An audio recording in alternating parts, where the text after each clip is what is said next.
नमस्कार आम संस्कृति चर्चा कार्यक्रम को आपण मानकु स्वागत एवं अभिनंदन। आपण मानकु आमे महाप्रभुंकर रथ यात्रा बा घोष यात्रार पूर्व कथा प्रसंग रे महाप्रभुंकर आविर्भाव कथा कहिथिलु। घोष यात्रा आपण माने देखिले महाप्रभु को रथ उपरे दर्शन कले। आपण मानकु त आमे कहिछु रथेतु वामनं दृष्ट्वा पुनर्जन्म न विद्यते। सेई रथारूढ़ वामन रूपी महाप्रभु को दर्शन करी आपण माने एबे दिव्य अनुभव रे थिबे। ए जो रथारूढ़ जगन्नाथ को आपण देखिले एवं सिंह द्वार रु आरंभ करी शरधा बाली पर्यंत रथारूढ़ महाप्रभुंकर यात्रा को भी देखिले। सेई रहस्यमय यात्रा को देखि आपण माने कौन भाविले से पुराण मान तो कहते सर्व रहस्यं पुरुषोत्तमस्य देवा न जानती कुतः मनुष्य। तेणु से रहस्यमय महाप्रभुंकर रथ यात्रा कौन बा जानी हब तांको रहस्य। एई कथा दिने भक्त माने बा जो लोक माने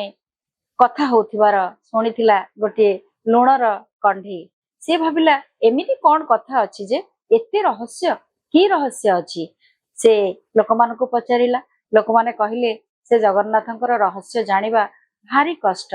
से समुद्र ठारू भी गभीर आकाश ठारू भी विस्तीर्ण। लुण कंढी कहला एई कथा तो मु समुद्र भितरर गभीरता को जाई देखुची महाप्रभुंकर रहस्य केते गभीरतम। तबे माने समस्ते अपेक्षा करिथा मु महाप्रभुंकर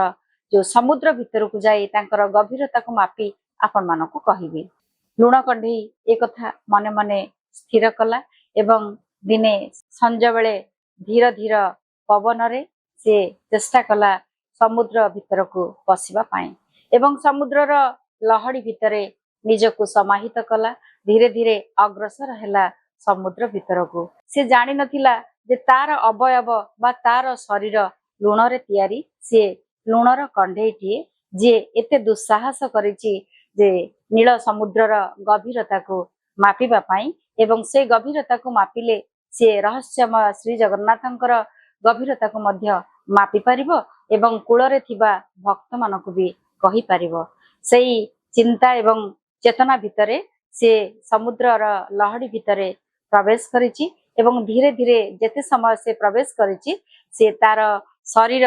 धीरे धीरे धीरे धीरे धीरे धीरे क्षणरु क्षणतर हो जाइछि एवं शेषरे सेई नीलिमा जो महासागरर महानीलिमा रे निजर शरीर विलीन हो जाइछि। आउ से महाप्रभुंकर रहस्यमयर गभीरता को जानिबो केमिति। दर्शक बंधु ए कथा आपण मानकु कहिबार तात्पर्य होछि महाबाहु जगतर नाथ ब्रह्मांड ईश्वर महाप्रभु श्री जगन्नाथंकर रहस्य ठीक केमिति। तांको रहस्य को भेद करिबा पई तांको तत्व ज्ञान दर्शन को भेद करिबा पई जे जेते इच्छा करिवो जे जेते ज्ञान आहरण करिवो से सेते गभीरता भीतर को प्रवेश करिवो एवं शेषरे सेई लुण कंढेई भली निजको जगन्नाथंक अंगरे जगन्नाथंकर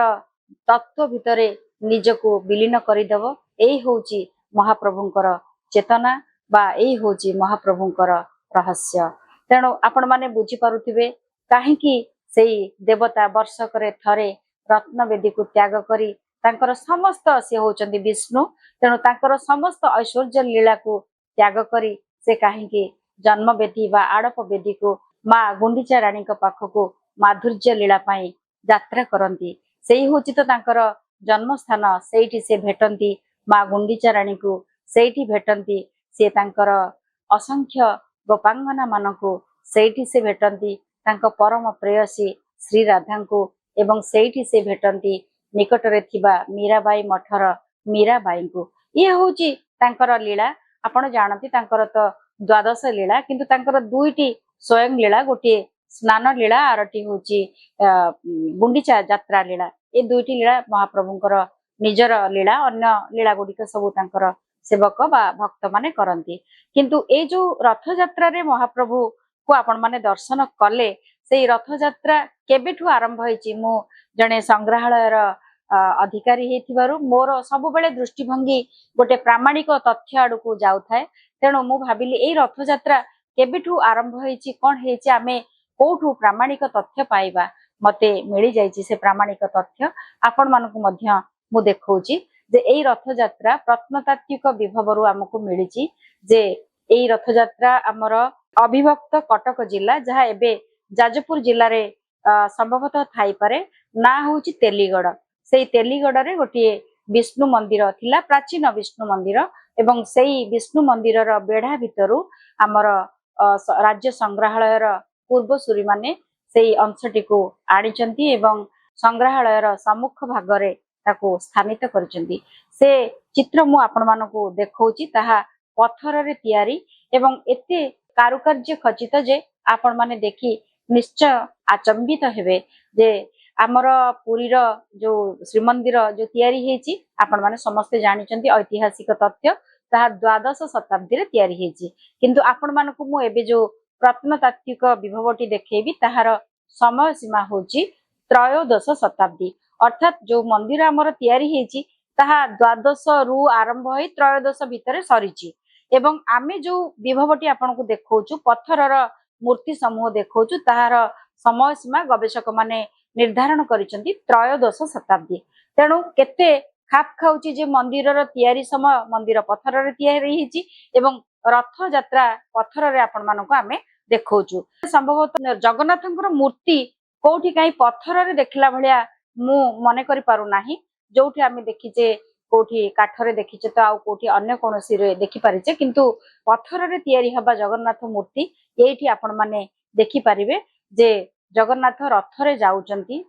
ताहा तेलीगढ़ आपण को आउथरे मने पकोची जो कटक अविभक्त जिला कटक जहा एबे जाजपुर जिल्ला रे अंतर्भुक्त से जगार ना होची तेलीगढ़ तेलीगढ़ रे थिबा विष्णु मंदिर प्राचीन विष्णु मंदिर ताहा भग्न एवं से भग्न मंदिर रु एई प्रत्नतात्विक विभवटी आसीची एई चित्रटी आपण माने देखंतु किभଳି भाबरे पत्थर रे तयारी हेची सुंदर रथटी रथ भितरे बसिचंती महाप्रभु श्री जगन्नाथ एवं रथ दौड़ी को केमिति मनीष माने सुंदर भाबरे टाणी नौचंती मने रखंतु यह पत्थर रे तयारी हेची एवं त्रयोदश शताब्दी रा कथा एवं सबुठु आश्चर्यर कथा होची महाप्रभुको पछपटे देखंतु आलट चामर होची आलट चामर जा एबे आपण माने देखि पारुचंती रथ यात्रा समय रे सेते बेले त्रयोदश शताब्दी रे को जणे शिल्पी आंकी देइचंती जे महाप्रभुଙ୍କର आलट चामर होची एवं संकीर्तन ढोल महुरी र संकीर्तन दल मध्य एथिरे जाउचंती आ सबुठु बड़ कथा होची महाप्रभुଙ୍କ ପାଇଁ कांधरे भारे केते प्रकारर सामग्री भारे बहन करी लोक माने नै जाउचंती ताहा पुनी पत्थर रे आपण माने देखिबे आहुरी देखिबे एवं चमत्कृत हेबे निश्चय जे सेते बेले त्रयोदश शताब्दी रे संभवतः रथ यात्रार प्रथमे अग्रभागरे हाथी नुहे घोड़ा माने जाउथिले एबे हाथी माने जिबार तो आपण माने देखिचन गजपति महाराज मध्य हाथी उपरे तांकर तामजान उपरे केबे केबे छेरा पहरा करबा को आसुथिबार आपण माने देखुचंती एवं केते थर मध्य देखा जायछि जे यात्रा रे गजपति महाराजांक सम्मुखरे आगे आगे हाथी चालुथिबार दृश्य मध्य आमे देखिचे किंतु एई जो पत्थरर प्रत्नतात्विक विभवटी देखुचंती सेथिरे घोड़ा र चित्र अंकन करा जायछि भारी खुशी लागिबो आपन को देखिले जे त्रयोदश शताब्दी रे महाप्रभुंकर रथ यात्रा रे घोड़ा माने मध्य तांकर जो प्रशासन कहती रथर आगे आगे जाउथबार दृश्य प्रामाणिक तथ्य आपण मान निकट में आमे प्रदर्शन कलु आ गोटे सुंदर प्रामाणिक तथ्य आपण माने देखिले खुशी हेबे जे जेतेबेले भक्त सालवेग गीतटी लिखिचंती जे बड़ देउळु बाहारी सगड़ी रे विजे करी रेणु जे लगी जीव श्रीअंग को केणे घेनी जाउच जगन्नाथ को केणे घेनी जाउच बोली भक्त कवि सालवेग काहे लिखिथिले ए कथा मो मन रे भी द्वंद्व ए कथा गवेषक मानक मन रे भी द्वंद्व खाली सेति कि नुहे से आउ दी तीनोटी शब्द जोड़ीचंती जहा गवेषणा करबा को बा अधिक ता भितरे पसिबा को हमको बाध्य करूची एवं आपण मानको मध्य मो आह्वान करूची आपण मानको मध्य निवेदन करूची जे ए संपर्क रे आपण माने अधिक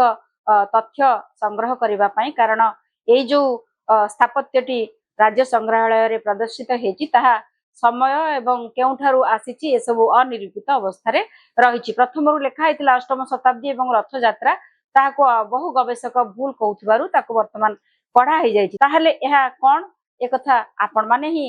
विचार करिवे सालबेगंकर आ तीनोटी धाड़ी मते जहा आंदोलित करछि ताकू मध्ये मु आपनक सहित बांटिबाकू चाहूछि ता होछि कुळ बोहुंकर रडी पंडाए गड़ा गड़ी विधाता बाम हेला ओडिसा को आपण ए सालबेगंकर गीतटी सुनिबे